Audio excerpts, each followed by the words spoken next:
Hi friends, welcome back to my channel. അപ്പോൾ ഞാൻ ഇന്ന് വന്നിട്ടുള്ളത് കറിയൊന്നും ഇല്ലാണ്ട് തന്നെ നമുക്ക് കഴിക്കാൻ പറ്റിയ നല്ല ടേസ്റ്റി ആയിട്ടുള്ള ഒരു ബ്രേക്ക്ഫാസ്റ്റിൻ്റെ റെസിപ്പി ആയിട്ടാണ്.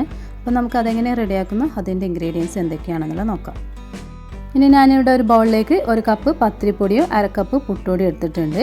പിന്നെ നമുക്ക് പച്ചമുളക്, വെളുത്തുള്ളി, സവാള, മല്ലിയില. അപ്പോൾ ഇത് മിക്സിൻ്റെ ജാറിലേക്ക് ഇട്ട് കൊടുക്കുക. പിന്നെ വേണ്ടത് തേങ്ങയാണ് കേട്ടോ. അപ്പോൾ ഇവിടെ ഞാൻ ഒരു തേങ്ങേൻ്റെ പകുതിയാണ് എടുത്തിട്ടുള്ളത്. അത് നമുക്ക് ഇതിലേക്ക് ഇട്ട് കൊടുക്കാം.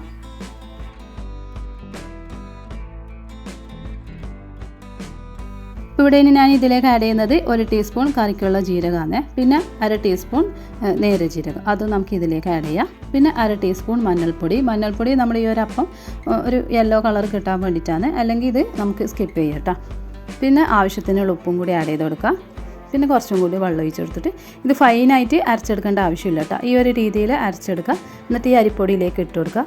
പിന്നെ കുറച്ച് വെള്ളവും കൂടി ഒഴിച്ച് കൊടുത്തിട്ട് നന്നായിട്ടൊന്ന് കുഴച്ചെടുക്കുക. അപ്പോൾ നമ്മൾ പത്തിരിക്ക് കുഴച്ചെടുക്കുന്ന പോലെ വേണം ഇത് കുഴച്ചെടുക്കാൻ വേണ്ടിയിട്ട് കേട്ടോ. അപ്പോൾ ഇവിടെ ഇതാ ഞാൻ ഒരെണ്ണം പരത്തിയെടുത്തിട്ടുണ്ട്. ഇനി നമുക്കിത് നല്ല ചൂടായ എണ്ണയിലേക്ക് ഇട്ട് കൊടുക്കുക. എന്നിട്ട് ഫ്രൈ ചെയ്തെടുക്കുക. അപ്പോൾ ഇത് ഒരു മീഡിയം ഫ്ലെയിമിൽ വെച്ചിട്ടാണ് നമ്മളിത് ഫ്രൈ ചെയ്തെടുക്കണം കേട്ടോ. പിന്നെയെന്ന് വെച്ചാൽ ഇത് പരത്തുമ്പോൾ അധികം തിക്കാവാനും പാടില്ല, എന്നാൽ തിന്നാവാനും പാടില്ല. കാരണം തിക്കായി കഴിഞ്ഞാൽ ഇതിൻ്റെ ഉള്ളിൽ വേവാൻ കുറച്ച് ടൈം എടുക്കും.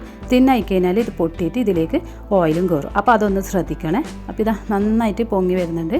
ഇനി നമുക്കിത് ഒന്ന് തിരിച്ചിട്ട് കൊടുക്കുക.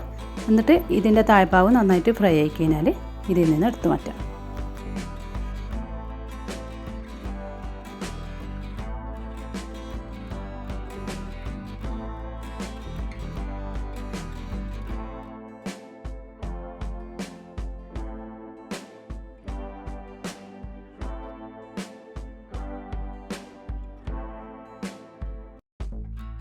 ഇപ്പോൾ ഇവിടെ ഇതാ ഒരെണ്ണം ഫ്രൈ ആയിട്ടുണ്ട്. ഇനി ബാക്കിയുള്ളത് നമുക്കിതുപോലെ ഫ്രൈ ചെയ്തെടുക്കാം.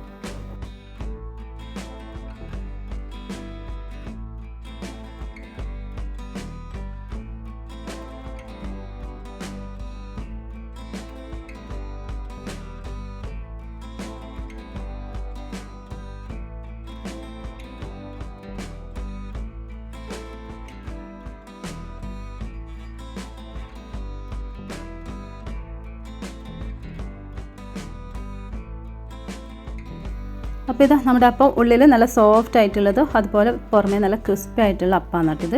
അപ്പോൾ ഇത് നിങ്ങൾക്ക് കാണുമ്പോൾ തന്നെ മനസ്സിലാകുന്നുണ്ടാവില്ല. അപ്പോൾ ഇത്രയേ ഉള്ളൂ. നമുക്ക് പെട്ടെന്ന് റെഡിയാക്കാൻ പറ്റിയ നല്ല ടേസ്റ്റി ആയിട്ടുള്ളത്, അതുപോലെ കറിയൊന്നും ഇല്ലാണ്ട് നമുക്ക് കഴിക്കാൻ പറ്റിയ ഒരു ബ്രേക്ക്ഫാസ്റ്റ് തന്നെയാണിത്. അപ്പോൾ എല്ലാവരും ഇതുപോലെ ഒന്ന് ട്രൈ ചെയ്ത് നോക്കാം.